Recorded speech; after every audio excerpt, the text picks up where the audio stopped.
Hey guys, welcome back. BDCKR here. We're back with our weekly Q&A thing. It is a YouTube video. It is a podcast. That is the end of the list. This is season 13, episode 8. I like listening to this, or I like listening to podcasts in general better, just because you can download them, and most importantly, if you're the type of person who likes to play games on your phone, which, you know... Surprise. If you're here for an Injustice Mobile YouTube channel, you probably are. Oftentimes you can play a game on your phone and listen to a podcast at the same time, depending on what your platform is, without needing your phone and like a laptop or anything like that. But if you're watching the video, you get some extra stuff, which is you get to see some fights going on, some footage. The thing about audio is that there's no visual component. And the thing about YouTube is that there's an audio and visual component, and we put something in both of them. Yeah. And so for the people who are watching the video, what are they seeing today? So this is Arkham Knight Catwoman. So this season, we're getting in the habit of maybe taking a little bit of a load off instead of trying 2 different teams every week. We're going to focus on one, and the team is going to be who we expect to be the challenge character. And I'm hoping actually in a couple weeks, we won't be able to do it anymore because... the challenge character will be a returning challenge character. Yeah. Instead of the old tried and true where we're still missing, I think, 12 of the challenge characters that haven't been around for more than 4 years.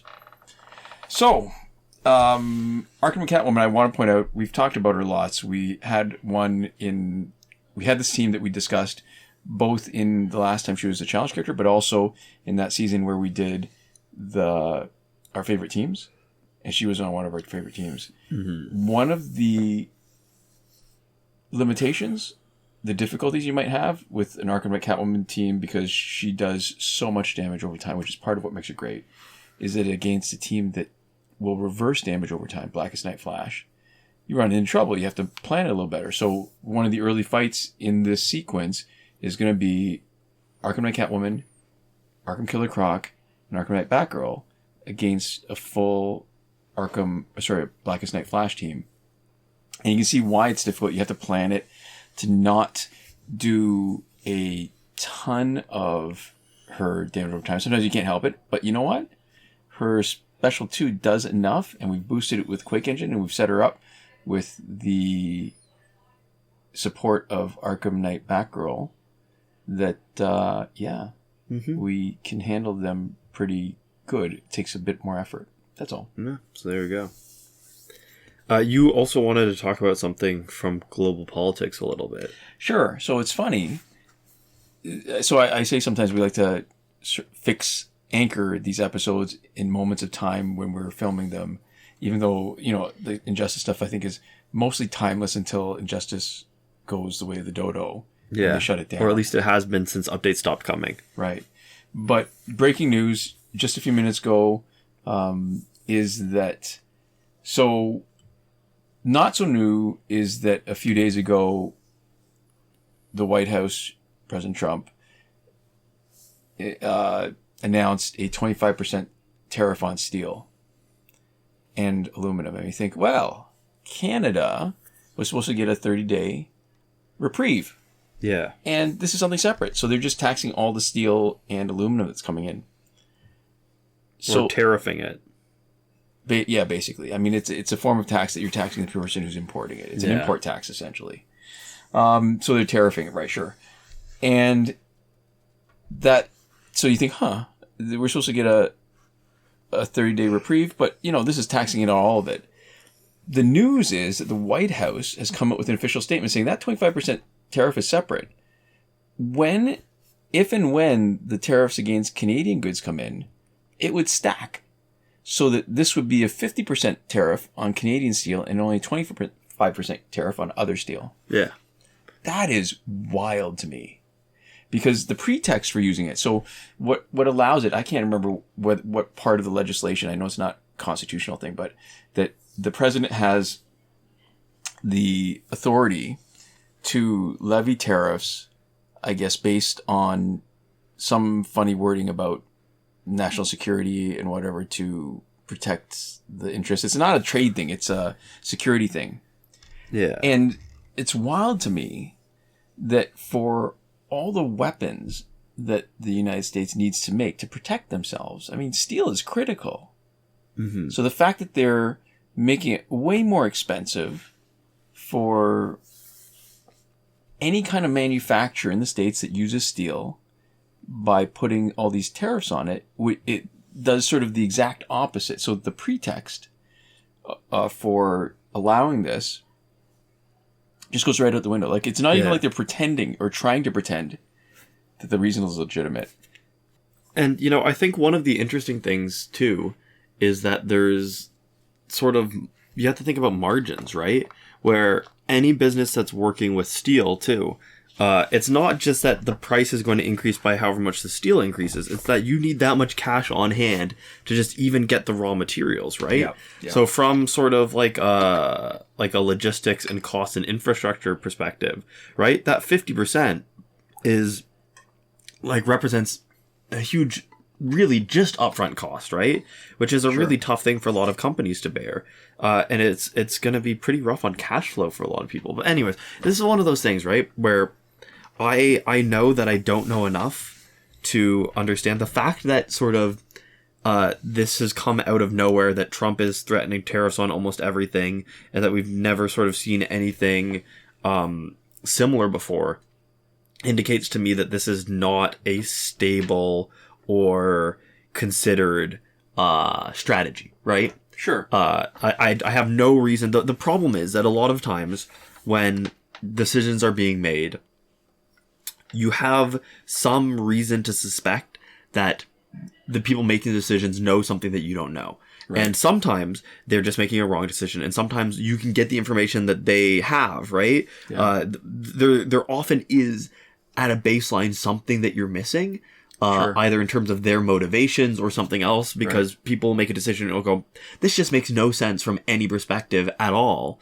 And then you have given to say, the information I have, given what I know. And then it's usually because you're missing something, right? Sure. And in this case, the problem is that I guess it's a problem and it's not, right? The issue is that with Trump, I feel like I kind of, knowing that he likes to throw his weight around and that he likes winning and that he likes winning, quotes, air seeming quotes, like a big, strong guy, and like the things that he cares about do align with him just throwing his weight around like this and making decisions that otherwise have no logical basis, right? Right. The rationale has little to do with what other people in that position would be considering. But I don't feel like necessarily I see something like that and I go, oh, well, I'm clearly missing something. I feel like I actually do have all the information, and it's just bad. It's bad and scary. And it's specifically, it's destabilizing that the president of the United States will make such sweeping decisions and changes based off of very little. And this is the problem, right? That there's more than just a Trump issue. This is a long-term issue. The way it destabilizes things, how the people or the countries that are affected by this will deal with it is by finding alternatives. They might find some, maybe not as much. They won't be in as good a position to be able to sell as much or to move as much, whatever the goods are. Yeah. But these are long-term kind of relationships that people are building. So even if there's a new president, what other countries now can see is that the checks and balances to maintain stability aren't strong enough. So we have a free trade agreement across North America with United States and Mexico, and our perspective, Canada, but it's just out the window. Mm-hmm. Like it's meaningless. So it would be foolish to, even if things went back, to assume that there's any kind of long-term stability when there's an American election every 4 months or 4 years, 4 months, 4 years. Yeah. So that you cannot trust what the American public is willing to vote for. And if they vote for somebody who is chaos, that there isn't enough in the system to help mitigate the kind of damage that chaos can cause. Yeah, it's it is just one of these things that it is. I think there's so much uncertainty and instability, and the problem is that you kind of have to wait, right? Because there's a lot of stuff that he's saying and posturing, and it's hard to know what he's going to do, right? We know from last time that the stuff that he is going to do is likely going to be bad, right? But it's hard to know. But the problem is that in this meantime, this uncertainty, there's a real sort of like emotional and logistical like planning cost to it of just, stuff is exploding, and it's probably not going to be as bad or severe as people or as Trump is indicating that it will be. And it likely won't be, as bad as people's worst case scenario, but we don't know. We don't have that information yet. Well, and so you have to plan for it. And I guess the only reason you can say that it's not the worst case scenario is because people can imagine something really bad. My feeling is that it can be a lot worse than people can reasonably expect. Yeah. It already has been, I think. The fact that our premier, we're on Ontario, so our premier Ford got caught on a hot mic saying, well, I was, cheering for or was happy that Trump was elected, but then he goes and stabs us in the back like this. Yeah. The problem is that I think this is true for a lot of stuff in life. If you hear something or see something that seems hard to believe, there's a strong temptation to think, that's just not possible. And whether it's that Doug Ford is being disingenuous and pretending that he was fooled, or he actually was, because I think it's probably not that abnormal to, even despite the fact that Trump campaigned on, I'm going to put tariffs on all Canadian goods. Yeah.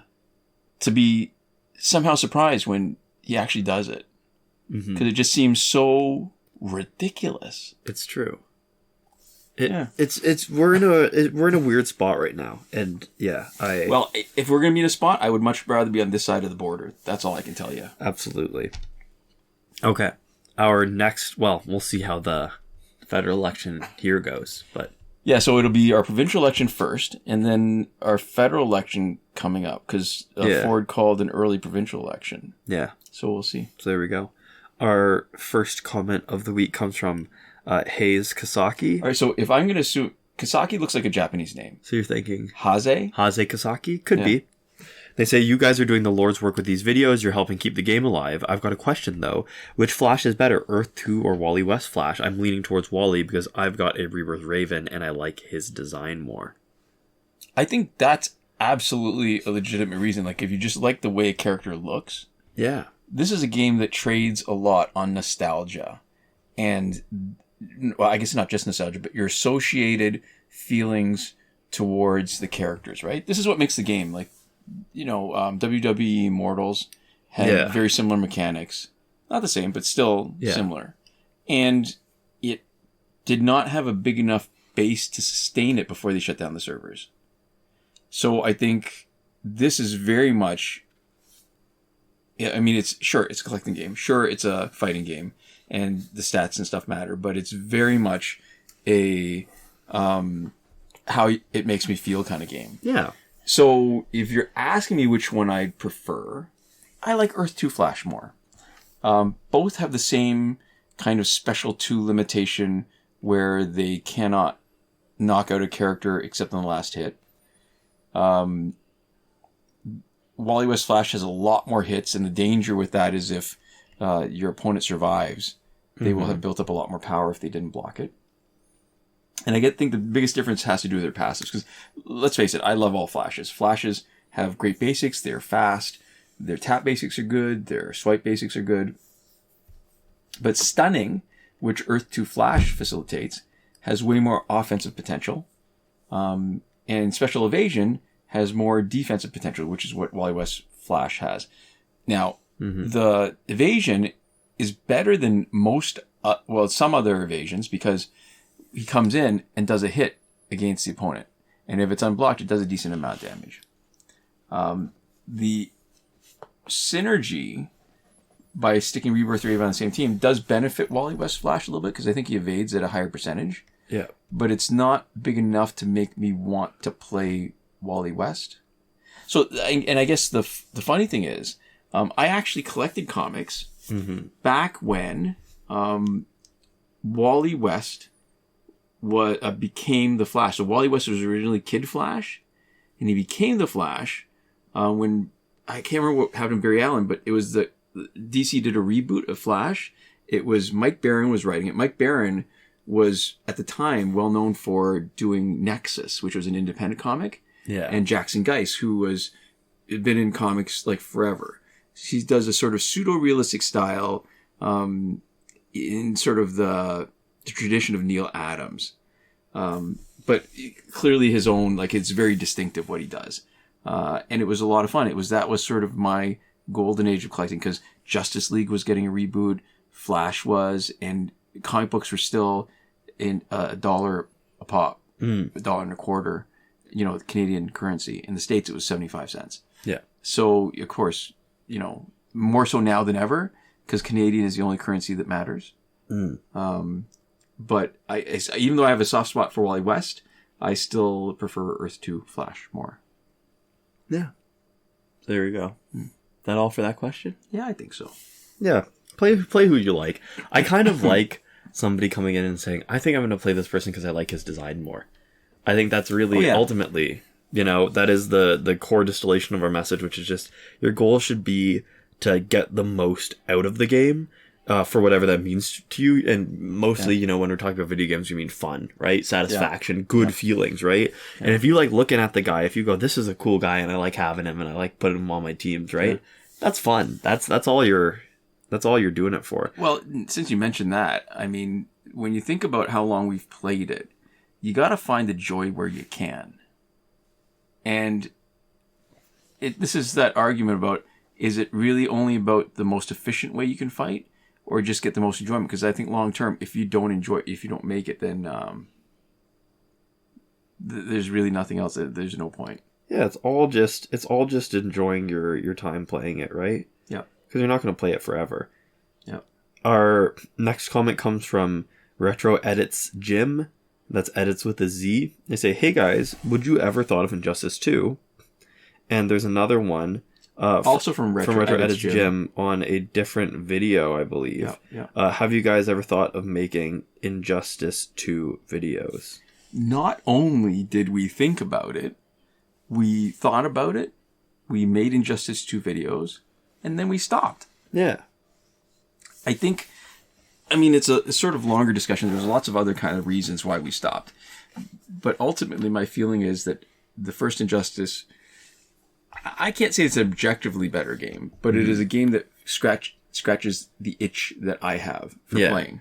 Well, also one of the things is our main account got banned for no reason. Yeah, and that's one thing that put us off the game. Yeah. That finally made us decide not to. Because we hadn't even used any glitches or exploits on that account, So, like, if one of our main accounts got banned in this game, we would understand theoretically why, right? Sure. But this was a case where it got banned and it felt so arbitrary because it was, right? There's nothing to our knowledge that would have ever justified a ban, right? Sure. And so it was... it was early enough too. If you look at the videos that we made, it was early enough that we probably could have just restarted. We've restarted more, or started more new Injustice 1 accounts since the time that we stopped playing Injustice 2. Yeah. Like maybe 2 or 3 more accounts. And there's just something much more satisfying. I think the frustration with Injustice 2 is because at the time, because of the way it was set up, and then they started doing the leagues and the teams and whatever, that the further you get behind, the less positive your experience will be playing the game. Yeah. And so it just wasn't of interest to me, and it wasn't good enough to make me want to get good at it again. Well, the way that they streamlined the gears to make it have less creativity and ability to build out sort of the gear combinations that you wanted, right? Yeah. The way that they sort of handled, I'll be honest with you, I don't even remember much about it, just remembering thinking, it's not worth it.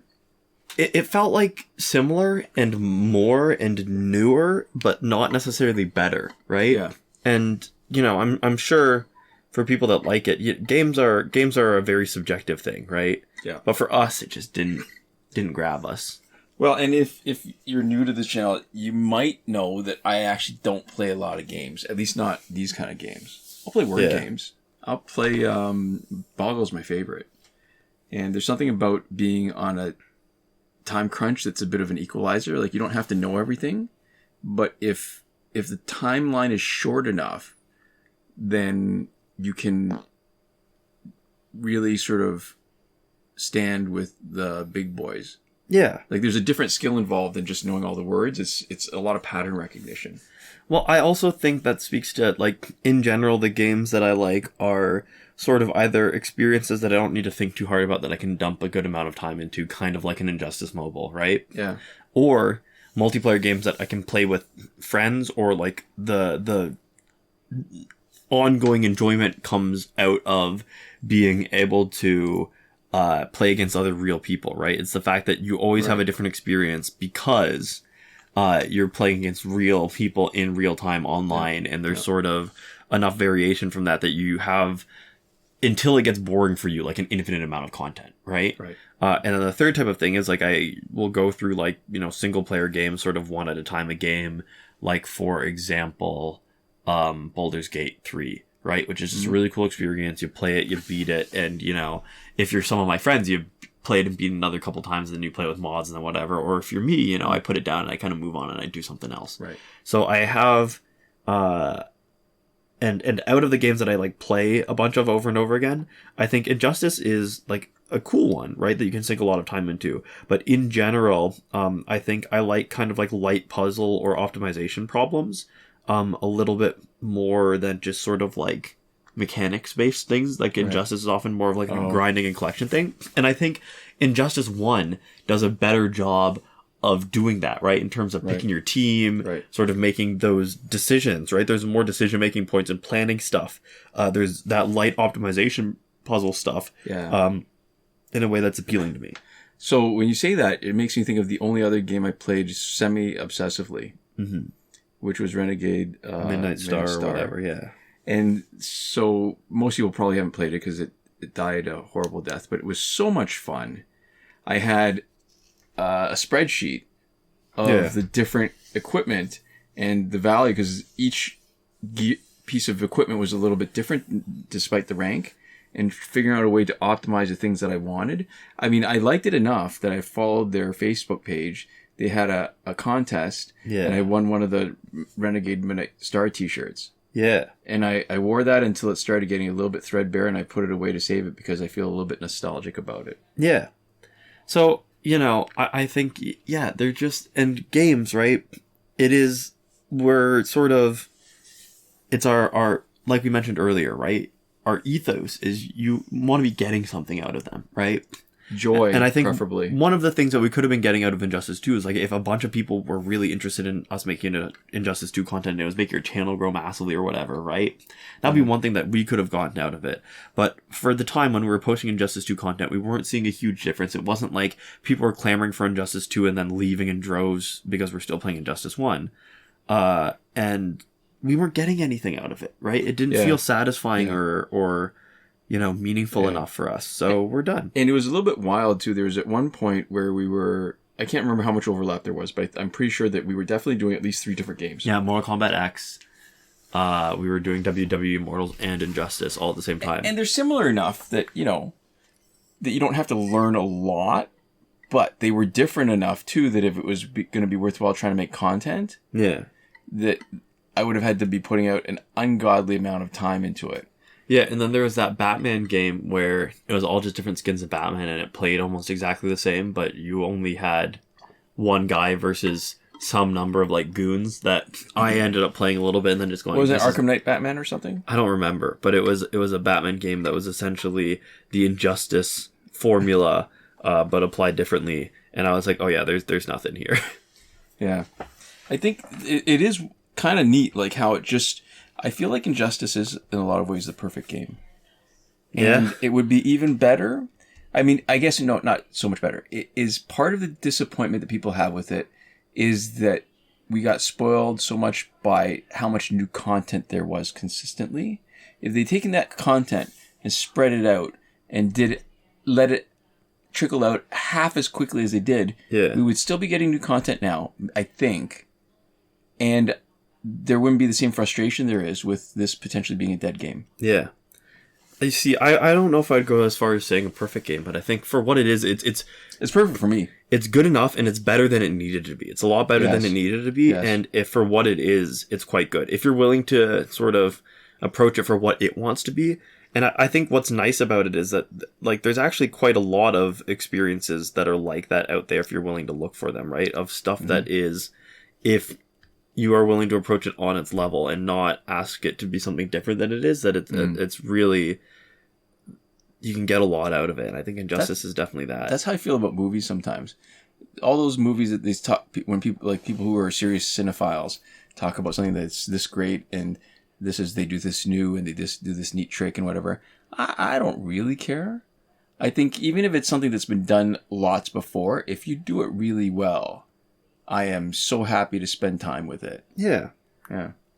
So anyways, do we want to do one more question? Yeah, well, we have time. Quick. This one comes from Supreme Leader 4042. They say, I was going through your glitches video mentioning this app. I tried looking in the App Store, but it doesn't show up. Is there a different way I am supposed to get this app? If not, what other app should I use to back up game data? This is an excellent question. And if somebody has an alternative, please suggest it in the comments. So Helium was a really interesting bird. It was very rare. Most of the apps that we saw at any given time were required, for Android devices at least, required rooting. Yeah. And if you've ever rooted a device, you know that it's a bit of a pain in the butt. There's lots of great instructions out there, but you have to take a bit of a flyer. You have to trust the people that are giving you instructions, because if you do it wrong, you could break your device. And so Helium was special because it was a backup app where you could back up data from any app on your phone. Not only did it not require rooting, well, I shouldn't say not only, that sets up a different kind of idea than I actually intended. What it did was it was weird because it didn't require rooting. The only thing it required was that you had to have a computer, because you'd have to hook up your Android device to the computer to give the permission to the app on your device. Yeah. And then once you did that once, you didn't have to do it again until you turned off your phone. So every time you rebooted your phone, you'd have to hook it up to your computer to activate it again. And so clearly the app has been removed from the store. It's long gone. I know of no other program that can do that. Mm-hmm. And part of me wonders, I've been lazy so far. I wonder that there's got to be tools that you can use to take an app that's already on your phone and reverse create an APK for it so you can install it somewhere else. There might be. I don't know what the licensing things would be, though. It's hard to say. It should be theoretically possible. Like, the files are somewhere, right? Right. The fact that it still works on your phone, the code, the ones and the zeros should be theoretically able to be moved from place to place. But I think that's where you get sort of like copy and licensing protection, where a lot of stuff doesn't want you to do that for sort of IP reasons, right? Okay. For whatever value they're trying to maintain, instead of making it just something that you can, give somebody else for free. So remember Flappy Bird? Yeah.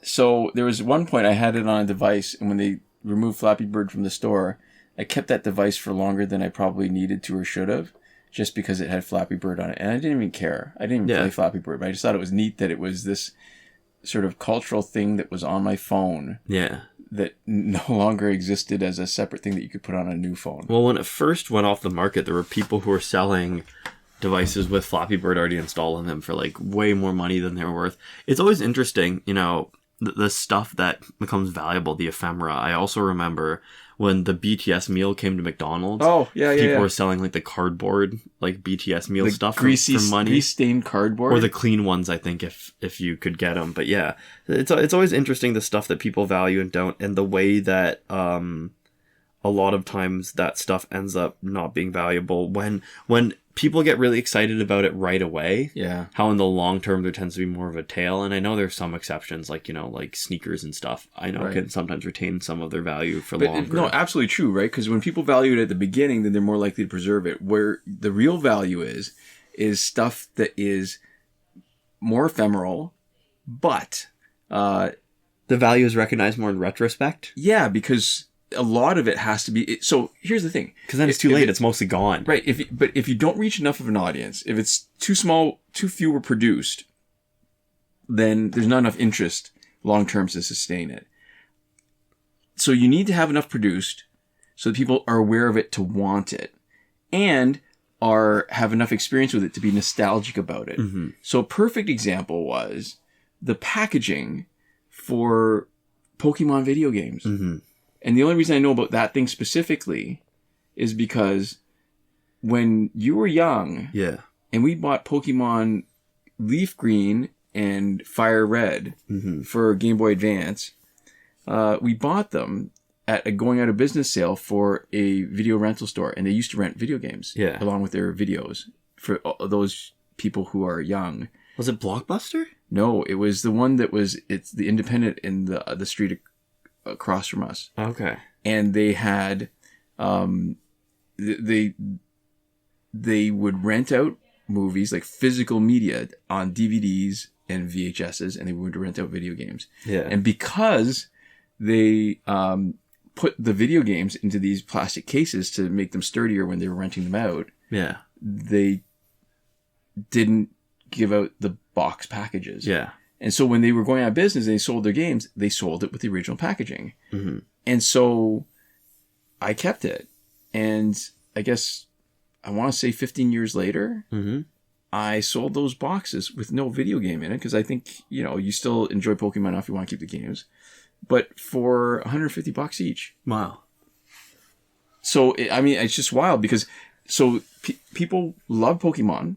Lots of people had the Game Boy Advance games. People enough played them that they're nostalgic for both the game, but also this would have been something that wouldn't have been considered valuable. So a lot of times you rip it open. Yeah. The packaging gets destroyed. Yeah. And that's the part that ends up being relevant because lots of people, there's probably thousands of people who still have the Game Boy Advance cartridge. Yeah. That doesn't hold as much value as the cardboard. As the packaging. Yeah. Interesting stuff. Yeah. Anyways, that's something for people to stew on a bit as we finish up for the week. So to finish up, I think we'd like to give we would like to give a huge thank you to our wonderful patrons on Patreon. Would you like to do the honors? Sure. That is Michael Devries, Irvin Ruiz, Hoshi 127, and Nora Klimek, who are supporting us on the credited level. There we go. And we'd also like to thank all of you for supporting us however you are, which includes watching all the way to the end of the video and hearing us speak to you these words right now. So thank you for watching, and we'll see you next time. Komoda.